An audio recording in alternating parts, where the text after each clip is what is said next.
Hello there, this is Emily Windsor-Cray, and today I'm going to bring you my space science report. It's a report I've been holding on to for about 10 years. Astronomers and NASA purport to be information providers to the public, but is that really what they're doing?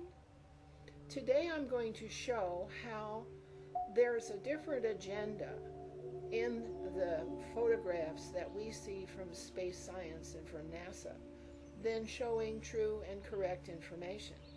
The text doesn't match the pictures. But we've known this all along. Everybody knows NASA spells never a straight answer. So now we'll look at some space images that have been captured during the past 10 years. First and foremost, the ones furthest out from the old Sol sun. What will we see? We'll see transparent planets and moons, non-transparent planets, moons, and asteroids, our own moon and its apparent origin and size, and our Earth plane and how it is that the spherical shape is the preferred doctrine for public use. And then we'll talk about the real business in space and how that seems to fit in the New World Order paradigm. So let's begin.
Now, in this next group, I need to add a disclaimer. My personal re-renderings of NASA and astronomy photos requires that I have to resaturate the colors. I don't use their colors. I have my own specific colors I use every time, and that means I want to see detail, and I'm not concerned about what is the temperature on the planet or what are the physical elements it's made out of, or what is the climate about, even the scale. Okay, I have to change the colors just so we can see pixel objects in a depth of field. That's why I do this. But we can see a lot now that we couldn't see before. You can see shapes in depth, contours, textures jump out at us. We can now see transparency, shine, shadow, and even artificial illumination, okay? Especially on the moon. There's a lot of artificial illumination on the moon. We've never had clear views of Mars or Venus, particularly globular views of the whole thing, except that those that are burdened with 500% over hues and underdeveloped surface textures, and so that's what I do, is I fix that. Changes over time in the last 10 years to the planets has never been discussed by officialdom. Presumably because they don't notice the differences that I notice. And now we can see changes become available in the re-renderings that weren't available before. But you're going to have to decide for yourself whether you feel my renderings of the images are useful simply in explaining what's going on up there. Okay, it's not what we're told. In the next group of images, we're going to start talking about the changes that have been going on in the sky over our heads. You know, chemtrails have an effect, and one of the effects is that the air is much thicker now.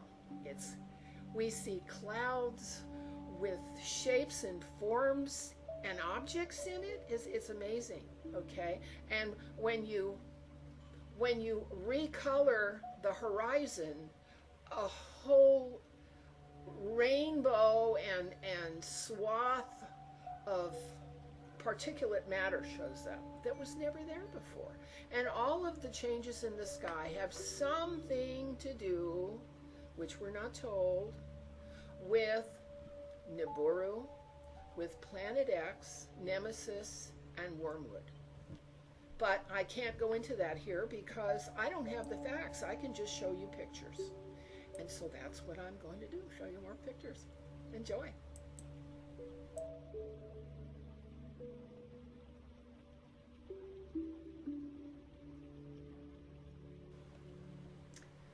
Okay, I'm going to do Mars before the skies, and I've been studying Mars since 2007 when NASA published a picture of a woman with her arm raised like this and a rock in her hand, which turned out to be a statue.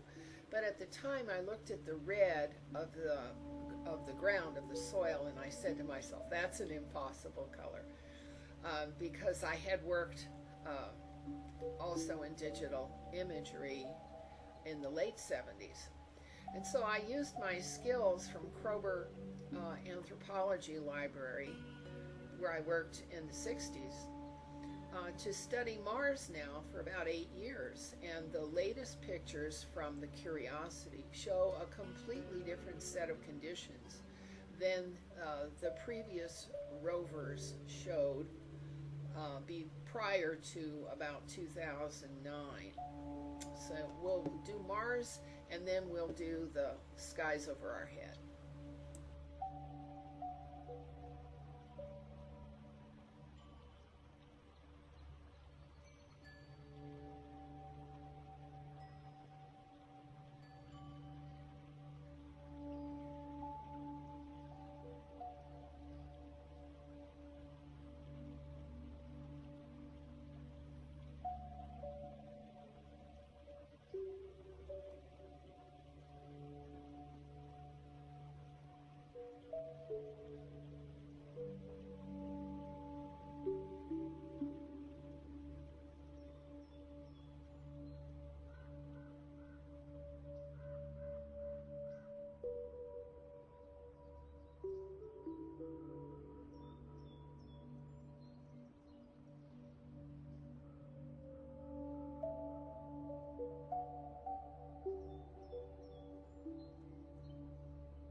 Here we go. How's that? This is my first video. Okay, so you're gonna have to bear with me. This is all new. All right, now I put up some pictures of Mars, and I've only put up really recent ones since 2011 because it appears from the Curiosity data that Mars has since 2011 undergone some dramatic physical changes. Okay, you might look into Yellow Rose for Texas about some of that. And the new pictures coming off Curiosity show a much more desolate situation than they had before, which is very interesting. And the problem with all of the Curiosity photos, of course, is the scaling. Those wide pan photos are generally about 400% too long horizontally. You've got to smush them up like this to really see what was intended to be shown. Okay, and we'll let that be the end of that topic. All right, in the next sequence of pictures, we're watching the sky get kind of crazy. The sky has got all kinds of weirdness and strangeness about it. We have sunsets now where the sun gets smaller and kind of disappears down into a hole. We have moon with all kinds of texture around it. We have multiple suns in the sky almost all the time. Okay. And the powers that be don't have anything that they intend to talk to us about. And so I've sort of had to guess. All right. And I'm guessing that the treaties, the Greada Treaty and the Tau 9 and the TPP Treaty that have been signed have confidentiality agreements as part of them, and that's the reason for non-disclosure, not as if the government that lies to us about everything else, you think if they give us disclosure, they'd tell us anything true? Of course not. All right. So we have to pay attention to what's going on in the sky and figure it out ourselves, just as we are having to figure out the shape of the planet that we live on, the dirt under our feet, now that some issues have come up about the curvature of the horizon. I was up at 40,000 feet and it's flat as a pancake from up there. And the flights in the southern hemisphere, how you can't book a flight from Patagonia to South Africa without getting into the northern hemisphere, and how the flights are dropped off of the GPS system whenever they're in the southern hemisphere. There's just hundreds and hundreds and hundreds of questions and issues that have been brought up recently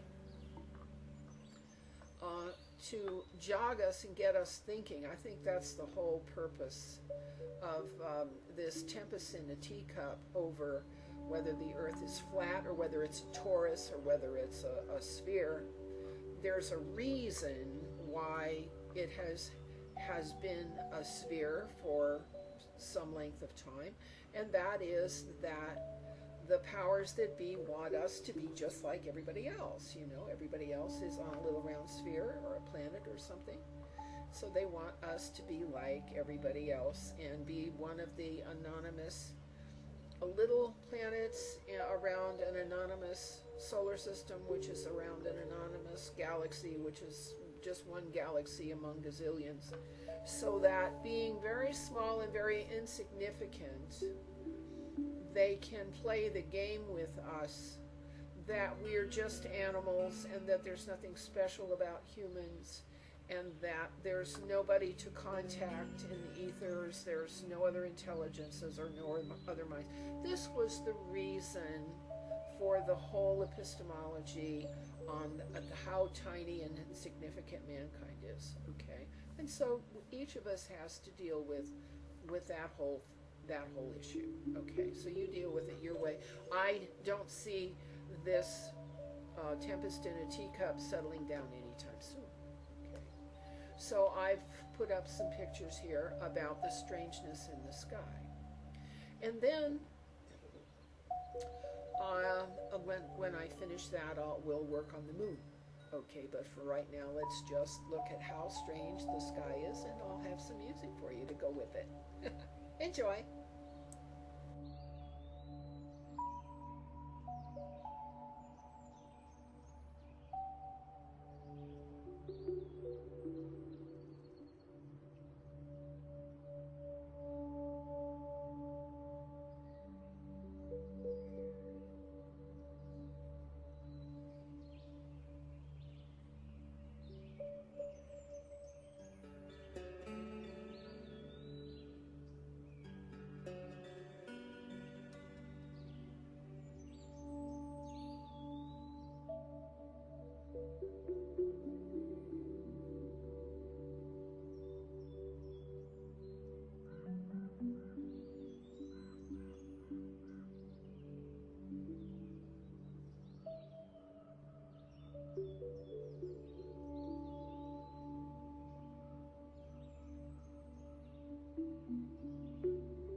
in these last three deep, deep blue images of the western sky, or just after a sunset, what I did was I stripped out all the white light and left all the black and ultraviolet.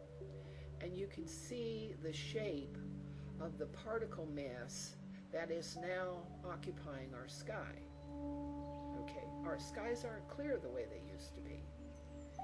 And you can see that we're having a lot of multiple sun photos and unexplained light body photos.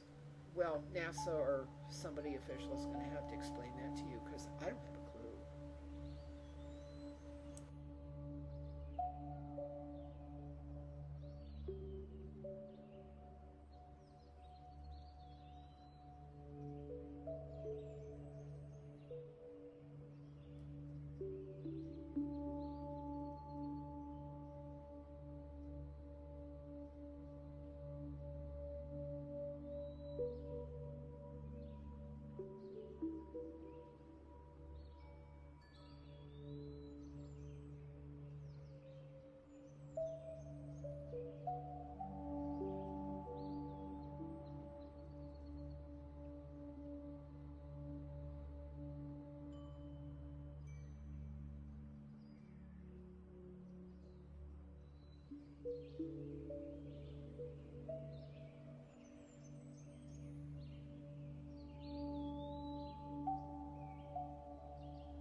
us a little bit of the history and how it was that I got into this study.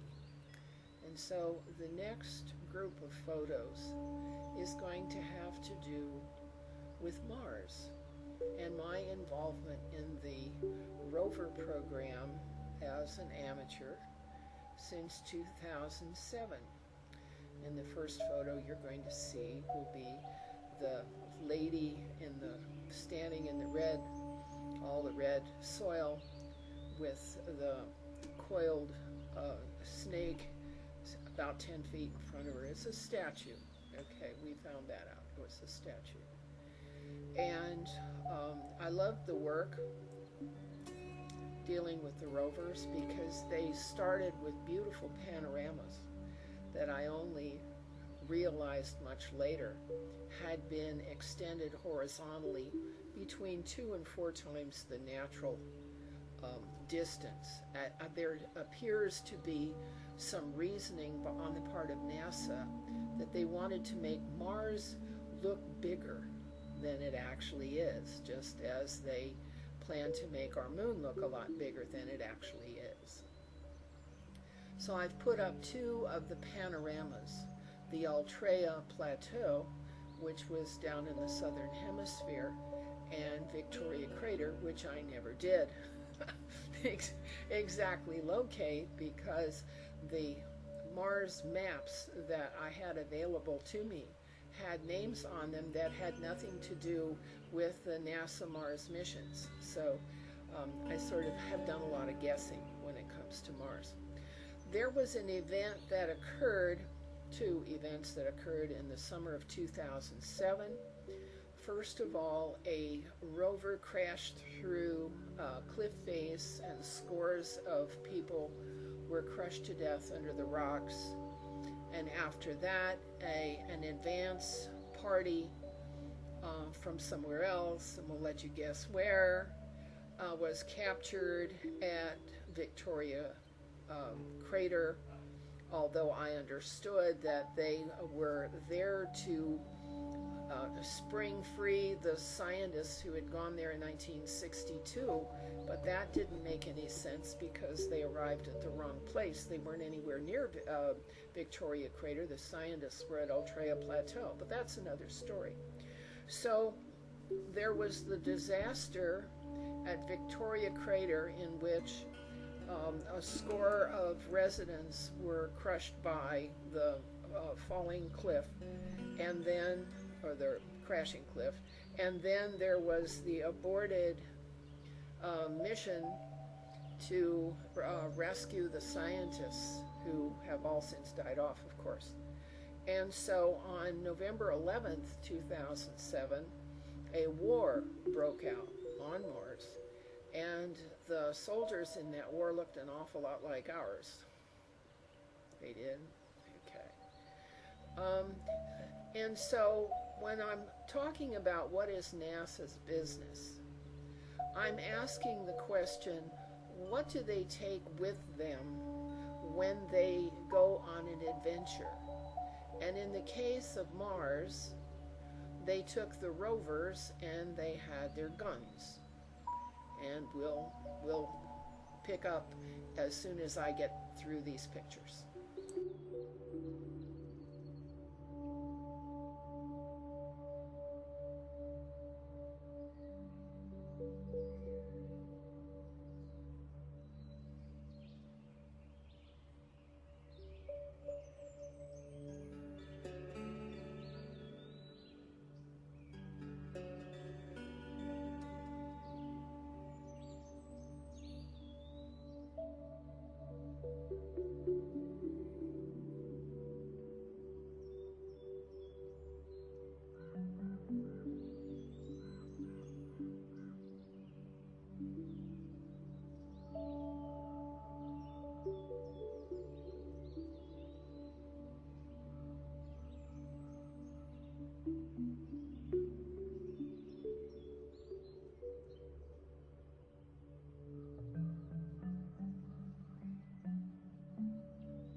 Let's talk about this now. Okay, you've seen the evidence that NASA does not expose or record or publish what is real going on in the planets and moons overhead. Okay, that's fact one that we see from the evidence. Fact two is that NASA's record of dealings with our moon was to bomb it, Jupiter, dump a nuclear fission rod into Jupiter, somehow comet Shoemaker-Levy got fragmented so that they could study it, how convenient.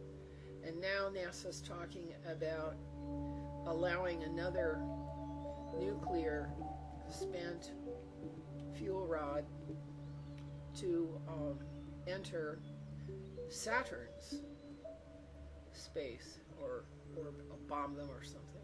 Okay. NASA doesn't have a very good human rights record. And the record of the rovers is not very good either. That the rovers not being able to see where they're going. I've seen in old pictures they ran over a couple of dogs and they ran over dead bodies, and they couldn't see too close to the edge and caused a lot of problems. So I don't see any reasoning to support the argument that drones need to be used in either military operations that are killing innocent people here or anywhere else either, for that matter. The U.S. has been accused of war crimes for its performance in the case of drones. The unlawful attacks on civilians amount to war crimes in Pakistan and Yemen. And so Amnesty International reviewed 49 known drone strikes that took place in northern Pakistan between January 2012 and August 2013, and found evidence that civilians, including an elderly woman and a group of young laborers, were killed in attacks. It is clear to me that the use of drones is an irresponsible use of weaponry. And it also occurs to me that when the only tool you have is a hammer, everything looks like a nail. And if the only tool you have is a bomb or a nuke, everything looks like a target. So this has been Emily Craig, and I hope you'll let me know how you think this worked out. Thank you. Bye-bye.